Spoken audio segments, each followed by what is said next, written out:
persuasive strategies discussion in your paper. You actually already have kind of practiced part of this in the article critique last week, and I know I talked to you about it when you were planning it.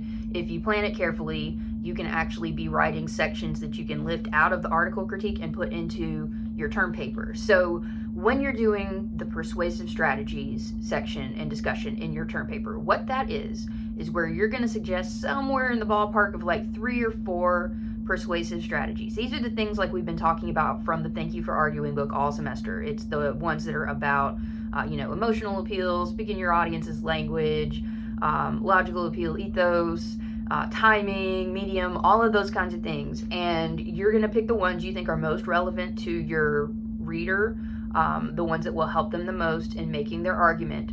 So when you go into those sections, the first part of the discussion will be very much like what you did last week in the article critique, which is why I'm saying you can actually just take it out. So you start by explaining, here is what the strategy is and like the definition of it. That's where you'll use sources like the textbook, other sources that you find to explain what this is, like say emotional appeal. I'm just going to use that because almost everybody's going to use it.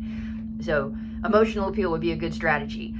Here's what emotional appeal is and how it works. And so that's where you're going to probably blend both the information from sources about it and then also your own ideas or maybe examples of what that might look like.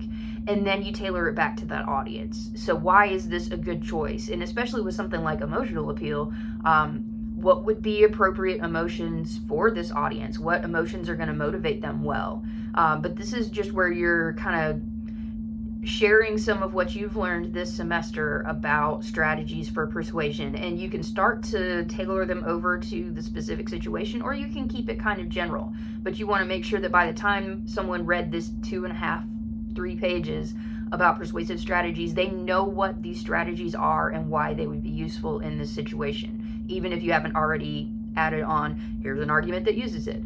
You may put that in a later section of the paper, or as we'll cover in the organization discussion, you might immediately follow the explanation of the strategy with an example argument.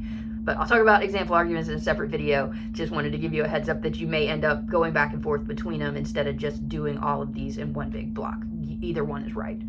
But that's the gist of it. So don't be afraid to take what you have already written last week in the article critique and then import it into your term paper and then just add on to it and make it specific now to this situation instead of being about the article that you were evaluating last week.